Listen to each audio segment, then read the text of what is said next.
തൃശൂർ അതിരപ്പള്ളിയിൽ വീണ്ടും കാട്ടാന ആക്രമണം. പിള്ളപ്പാറയിൽ നിർത്തിയിട്ടിരുന്ന ഓട്ടോറിക്ഷ കാട്ടാന തകർത്തു.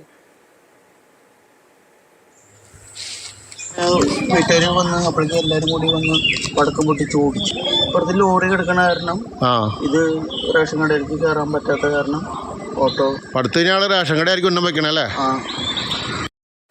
MS ലിഷോയ് വിവരങ്ങളുമായി ചേരുന്നു. Lishoy, good morning. ഈ ആന റേഷൻ കട ലക്ഷ്യമിട്ട് വന്നതായിരിക്കുമോ? റേഷൻ കടയെ മറച്ചുകൊണ്ട് ഓട്ടോ നിന്നത് ഇഷ്ടപ്പെടാതെ ചെയ്തതുപോലെയുണ്ട് കണ്ടിട്ട്. വിശദാംശങ്ങൾ എന്താണ്? സാധ്യതയില്ലാകില്ല. കാരണം മറ്റൊന്നുമല്ല, ഈ മേഖലയിൽ കാട്ടാനകളുടെ സാന്നിധ്യം സ്ഥിരമായി ഉണ്ട്.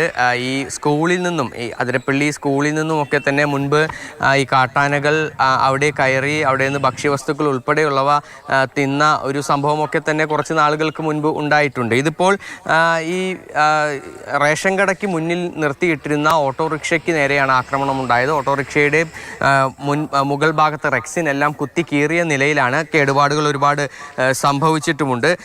ഈ മേഖലയിൽ കാട്ടാനകളുടെ സാന്നിധ്യം എല്ലാ സമയങ്ങളിലും, അതായത് അങ്ങനെ പകലെന്നോ രാത്രിയൊന്നോ ഇല്ലാതെ തന്നെ പല സമയങ്ങളിലായി അങ്ങനെ ഉണ്ടാകാറുള്ളതാണ്. മാപ്രാണത്തുകാരൻ ജോഷിയുടെ ഓട്ടോറിക്ഷയാണ് ഇന്ന് പുലർച്ചെ 3 മണിയോടുകൂടി കാട്ടാനകൾ തകർത്തത്. ഈ റേഷൻ കടയിലേക്ക് കയറിയില്ല എന്നുള്ളത് ആശ്വാസകരമായ കാര്യമാണ്. കാരണം നിരവധി ഭക്ഷ്യവസ്തുക്കൾ ഉൾപ്പെടെയുള്ളവ അവിടെയുണ്ട്. റേഷൻ കട തകർത്ത ആ ഭക്ഷ്യവസ്തുക്കൾ എടുക്കുകയായിരുന്നെങ്കിൽ വലിയ നാശനഷ്ടം ഉണ്ടാകുമായിരുന്നു. ആളുകളിൽ നിന്ന് തന്നെ യാതൊരു വിധത്തിലുള്ള പ്രശ്നങ്ങളും ഇതുവരേക്കും ഈ ഒരു സ്ഥലത്തുണ്ടായി.